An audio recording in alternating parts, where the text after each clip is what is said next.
हम लेकर आए हैं आपके लिए आर्टिकल 2 पार्ट 2। अगर आपको हमारी वीडियो पसंद आए तो हमारे चैनल को सब्सक्राइब करें, वीडियो को लाइक करें और शेयर करें। Article part 2। अब आर्टिकल पार्ट 2 में हम बात करेंगे दा के प्रोनाउंसिएशन में दिक्कत होती है, समझने में परेशानी होती है। ठीक है, तो ऐसे क्लियर करते हैं। दा, जब दा को नॉर्मली कॉन्सोनेंट के साथ यूज करते हैं तब दा ऐसे बोलेंगे, दा बोली जैसे the boy, the girl, the man. जब कोई कॉन्सोनेंट से शुरू होने वाला कोई भी हमारा नाउन होगा, जैसे बी है या जी है या एम, ये कॉन्सोनेंट से शुरू होने वाले हमारे क्या है, कॉन्सोनेंट शुरू होने वाले नाउन है। जैसे मैन पढ़ेंगे तो एम स्टार्ट होगा, मैन, इस तरीके से लिखा जाएगा। तो यहाँ पे कोई भी हमारा वोवेल या स्वर नहीं बनना हिंदी वर्णमाला के अनुसार, तो इससे इसके आगे दा का यूज दा करेंगे, बोली दा। लेकिन जब हिंदी वर्णमाला के अनुसार ए ई आई ओ यू आता है, लेकिन उसका प्रोनाउंसिएशन हिंदी वर्णमाला के अनुसार हो, इंग्लिश वर्णमाला में ए ई आई ओ यू से स्टार्ट होने वाला कोई नाउन है हमारा, लेकिन हिंदी वर्णमाला के अनुसार उसका जो प्रोनाउंसिएशन करें तो आ ई या उ ए ओ या, तो क्या करेंगे, तो दा को दी बोलेंगे। जैसे दी एप्पल, दी एंड, ऐसे दी आवर, कि आवर कैसे लिखते हैं, आ से स्टार्ट होता है आवर। ठीक है, तो यहाँ पे क्या हो रहा है, आ रहा है, इसलिए से दी आवर बोलेंगे। ठीक है, अब इसमें 3 लिखा है हमने, तो कंफ्यूज रहेंगे तो समझे से। देखो, दा का यूज कब करना वाली, कॉन्सोनेंट के साथ। दी हिंदी वर्णमाला के स्वर के साथ देखेंगे कि जो भी हमारा नाउन उसका पहला लेटर को जब हिंदी में लिखेंगे तो उसका पहला क्या होना चाहिए, स्वर होना चाहिए, तो उसके साथ दी बोलेंगे, इस छोटी वाली दी। जब ये वाली दी बोलेंगे तो इसका मतलब क्या है, किसी बात पर हम जोर दे रहे हैं। जब हम किसी बात पे ज्यादा जोर देते हैं तब इसे दा को दी बोला जाता है। जैसे I am talking about the boy who is watching TV. ठीक है, ठीक, जिस तरीके से हम किसी इस पर जोर दिया, तो उस लड़के के बारे में मैं बात कर रहा हूँ जो टीवी देख रहा है, फिलहाल। ठीक है, मैं स्पेशली एक ही व्यक्ति के बारे में बात कर, जोर दिया जा रहा है। जब किसी बात पे जोर दिया जाता है तो हम उसे दा को यहाँ दी बोल सकते हैं, क्योंकि ये क्या इंडिकेट करेगा उस समय पे दी, ये इंडिकेट करेगा उस नाउन पर ही जोर दिया जा रहा है स्पेशल। तो जब भी किसी बात पे जोर दें तब दी बोलेंगे, अंततः दा पढ़ेंगे कॉन्सोनेंट के साथ, और दी हिंदी वर्णमाला के वोवेल्स के साथ। ओके, चलते नेक्स्ट पार्ट की ओर। हम जानेंगे यूज ऑफ आर्टिकल ए और एन का इन सेंटेंस में अच्छी तरीके से। सेंटेंस के द्वारा हम अच्छी तरीके से जान सकते हैं कि ए और एन का यूज किस तरीके से होता है। तो ये हमारी एक तरीके से एक्सरसाइज है, जो कुछ हमने पहली लास्ट वीडियो में हमने सीखा था। तो देखते हैं इसमें। तो सबसे पहले हम देखते हैं एप्पल फ्रॉम ट्री। तो एप्पल का जो पहला लेटर है हमारा, एप्पल का जो पहला लेटर हमारा इंग्लिश वर्णमाला के अनुसार क्या है, वोवेल। लेकिन इसे हिंदी वर्णमाला के अनुसार देखते हैं तो इसका अर्थ क्या निकलेगा, तो क्या बनेगा आपका ए। हिंदी वर्णमाला के अनुसार से देखेंगे तो एप्पल का क्या आएगा, पहले लेटर का जो स्वर होगा ए होगा, तो इसलिए इसके आगे क्या लगाएंगे, एन एप्पल लिखेंगे। An apple from tree. Tree का क्या है, टी, सीधा कॉन्सोनेंट दिख रहा है हमें। जब कॉन्सोनेंट है तो सीधे इसके आगे क्या लगा देंगे, ये लगा देंगे। तो हमारा सेंटेंस पहले वाला है, उसमें क्या लिखेंगे, an apple from a tree. Second देखते हैं इटालियन। इटालियन जब भी लिखते हैं तो ई से स्टार्ट करेंगे। ये हमारा हिंदी वर्णमाला के अनुसार क्या होगा आपका स्वर, इसलिए इसके आगे क्या लगाएंगे, an. An Italian came to see me hour. अब यहाँ एच से स्टार्ट है, एच हमारा क्या होता है, कॉन्सोनेंट होता है। लेकिन जब हम इसे पढ़ेंगे किस तरीके से पढ़ेंगे, आवर, तो इंग्लिश में पढ़ते हैं आवर पढ़ते हैं, तो आवर की वजह से एक क्या हुआ, हमारा स्वर हुआ हिंदी वर्णमाला के अनुसार।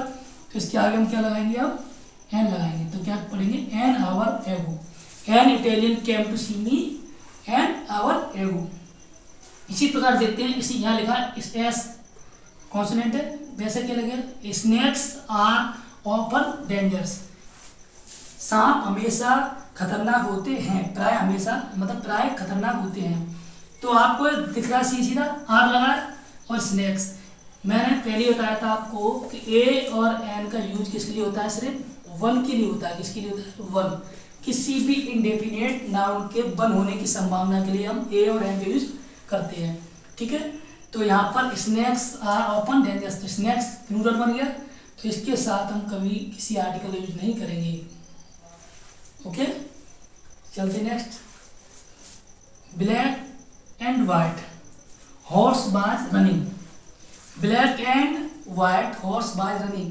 अब देखो ब्लैक और वाइट और यहाँ पे सिंगुलर फॉर्म का यूज हुआ है वाज, इसका मतलब एक घोड़ा जो कैसा है ब्लैक एंड वाइट।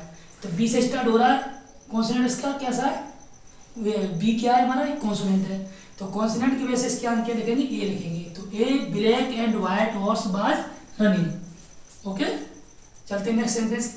अगर इसी में देखो, यदि यहाँ पे हम दा का यूज करते हैं, इसी सेंटेंस में दा का यूज करते हैं, the black and white horse, तो यहाँ बाज के बर लगाना पड़ेगा, क्योंकि द ब्लैक एंड वाइट दोनों को अलग अलग इंडिकेट करेगा। ये एक ब्लैक और वाइट घोड़ा क्या है, दौड़ रहे थे, ठीक है। लेकिन यहाँ पे ए का यूज हो रहा है तो सिर्फ हम ए लगाएंगे। अब बात कर मैनी, मैन कम्स हियर, तो मैन सिंगुलर है, एम एन, मैन सिंगुलर है, वर्ब भी सिंगुलर है, तो मैनी मैन, तो मैनी मैन यूज करेंगे तो गलत हो जाएगा हमारा, अगर सिंगुलर वर्ब है तो इसे हम क्या करेंगे, सिंगुलर में चेंज करेंगे। तो मैन क्या है, मैन का पहला लेटर क्या है, एम, और एम हमारा क्या होगा, कॉन्सोनेंट। कॉन्सोनेंट होने की वजह से इसके यहाँ क्या लिखेंगे हम, ए लिखेंगे, क्या लिखेंगे, ए।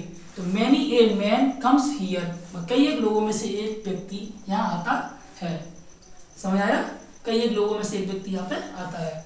Our country is great, our country, our a country लिखेंगे इसमें, नहीं गलत होगा, अवर के साथ कंट्री सी सीधी यूज हो रही है, जब अवर कंट्री बोलेंगे तो कंट्री सिंगुलर में ही आएगी, तो अवर कंट्री इज ग्रेट। अगर यहाँ पे होता तो इज ए ग्रेट कह सकते हैं, लेकिन यहाँ पे इसका यूज नहीं होगा। अब बात कर, she is unitary girl, unitary girl, यहाँ पे यू है, यू क्या है, इंग्लिश वर्णमाला के अनुसार वोवेल है, लेकिन यू यूनिटरी को जब लिखते हैं तो यू से स्टार्ट करेंगे। तो यू बन रहा है तो इसका मतलब हिंदी वर्णमाला में क्या रहा, स्वर नहीं रहा, क्या रहा ये, व्यंजन। तो व्यंजन की वजह से यहाँ पे एन की जगह पे ए का यूज करेंगे, ठीक है। इसी प्रकार he is honest, he is honest, honest O होता है क्योंकि एच इसमें साइलेंट होता है, तो ऑनेस्ट पढ़ते हैं इसलिए ही इज क्या हुआ, ही इज एन ऑनेस्ट हुआ। इसी प्रकार नेक्स्ट देखते हैं, the children found egg in the nest. अब इसमें द चिल्ड्रन फाउंड, तो एग, चिल्ड्रन बच्चों ने क्या क्या पाया, क्या प्राप्त किया, एग। तो एग को अगर हिंदी वर्णमाला से देंगे तो ए बनेगा, ए स्वर है हिंदी वर्णमाला में, तो इसलिए यहाँ क्या लिखेंगे, एन लिखेंगे। तो क्या होता है, children found an egg in the nest. अब बात करें copper, copper is useful metal, useful, U आ गया, क्या आ गया, यू। तो यू को हिंदी वर्णमाला इस तरीके से लिखेंगे, तो यह बन रहा है, ये व्यंजन है, इसलिए व्यंजन की वजह से यहाँ पे किसका यूज करेंगे, ए का यूज करेंगे। तो समझ आया, इस प्रकार से हम क्या लगाएंगे, ए और एन का यूज करते हैं। तो ए और एन का यूज करते समय जैसा कि मैंने पहले बताया है, तो हमेशा किसका ध्यान रखेंगे, स्वर और व्यंजन हिंदी वर्णमाला के अनुसार देखेंगे, जो उसका स्वर निकलेगा, जो स्वर है हमारा, जब उसे पढ़ेंगे, जब उसका प्रोनाउंसिएशन करेंगे, तो हिंदी वर्णमाला के अनुसार क्या होना चाहिए, पहले अक्षर स्वर होना चाहिए, तो उसके साथ एन का प्रयोग करेंगे, और स्वर नहीं है तो उसके साथ हमेशा ए का प्रयोग करेंगे। ए और एन दोनों ही इंडेफिनिट आर्टिकल होते हैं, पहले बता दिया है, और इनका प्रयोग हमेशा किसी एक चीज को दर्शाने के लिए किया जाता है, किसी एक नाम को दर्शाने के लिए किया। अब हम बात करते हैं आर्टिकल दा की यूज की।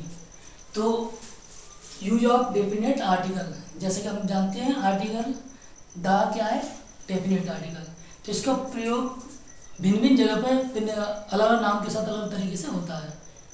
देखें, जैसे कि number 1 series of mountain, series of mountains के साथ इसका यूज कैसे होता है, द आल्प्स, ये एक सीरीज है माउंटेन की, तो इसके साथ हम दा का यूज करेंगे, लेकिन किसी माउंटेन के साथ इसका उपयोग नहीं करेंगे, किसी माउंटेन के साथ दा का प्रयोग नहीं करते हैं। इसी प्रकार the Vindhyas, the eastern, eastern Ghat एक माउंटेन की सीरीज है। इसी प्रकार द अरावली, जैसे कि हमने पिछली वीडियो में बताया।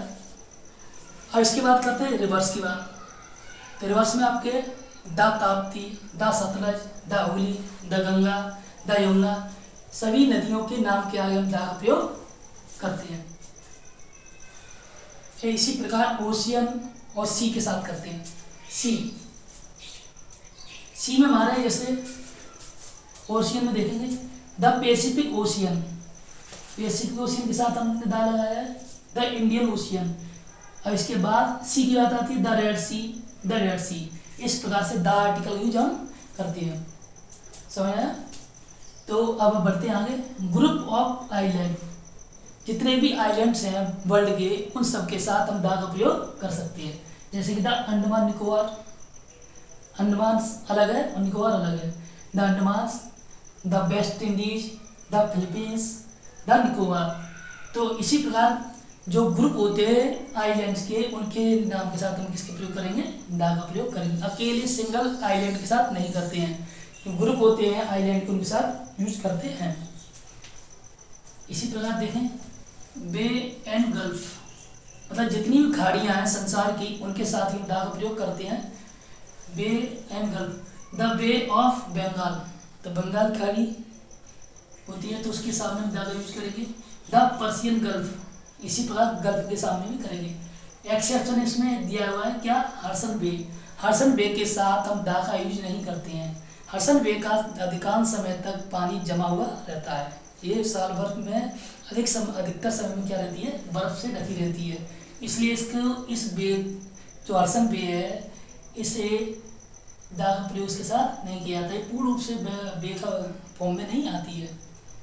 नेक्स्ट देखते हैं canals and aeroplanes and ship और ट्रेन। कैनल्स, एरोप्लेन, शिप और ट्रेन, इन सभी के नाम के साथ, सभी नाम के साथ हम दा का प्रयोग करते हैं। जैसे द शारदा कैनल, ये शारदा कैनल है।